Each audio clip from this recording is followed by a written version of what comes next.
Hello everyone, and welcome to Hockeypedia, Team Edition.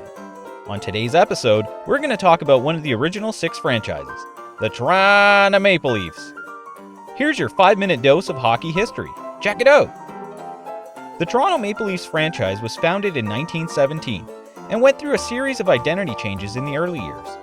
They were known as simply Toronto, the Blue Shirts, the Arenas, and the St. Pats, before being renamed to the Toronto Maple Leafs Hockey Club in 1926. The blue and white color choice was supposed to be representative of the blue Canadian sky and the white snows of winter, but a common belief is that the Leafs chose to stick with those colors since all of the other teams in Toronto were doing it. The Argonauts, the U of T Varsity Blues, and the original Maple Leafs baseball team. So, hey, why not, right? Now I know what you're thinking. Leafs is grammatically incorrect, right? Wrong! The Maple Leafs were named after a famed First World War regiment called the Maple Leaf Regiment, which in itself is a proper noun. Therefore, the correct name would actually be Leafs and not Leaves, as everyone would suspect. The Maple Leafs franchise was first run by Conn Smythe, a former businessman, soldier, and coach turned owner and builder. He helped pave the way for the hallowed halls of Maple Leaf Gardens, which still stand today as a grocery store.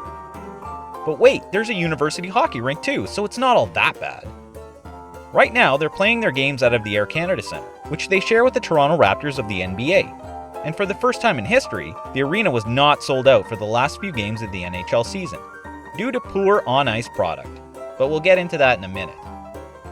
The Leafs have won 13 Stanley Cup championships, but their last win came in 1967, which means Toronto has the longest active cup drought in league history.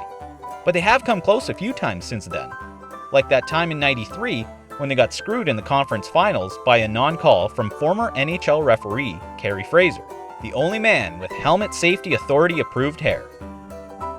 Anyway, Wayne Gretzky stuck Dougie Gilmour in the beak, which should have resulted in a penalty.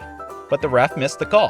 Play continued, and the Great One scored the tying goal to send the game to OT, where the Kings won, sending the series to Game 7. Gretzky would then go off and score a hat trick in that game, and the Leafs would begin the chance of what could have been. Stop your crying. Y'all would have got thumped by Montreal anyways. Just saying. The Leafs have had a pretty hard go since the glory days.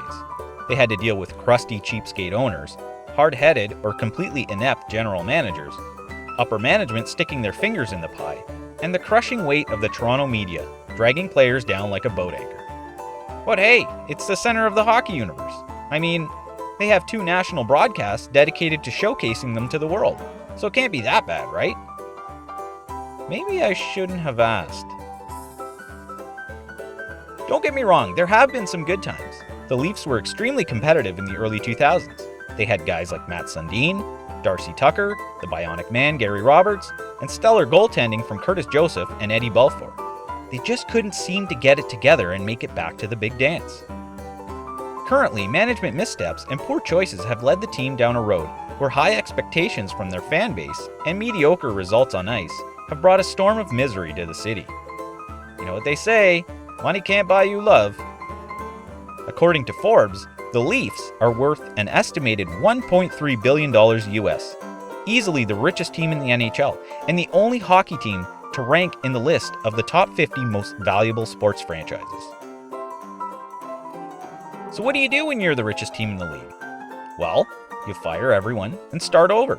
You get big hockey brains to come in and fix the problems. You cut your losses with past experiments, you get rid of dead weight, and you go and buy the best coach to create a Frankenstein's monster of a team.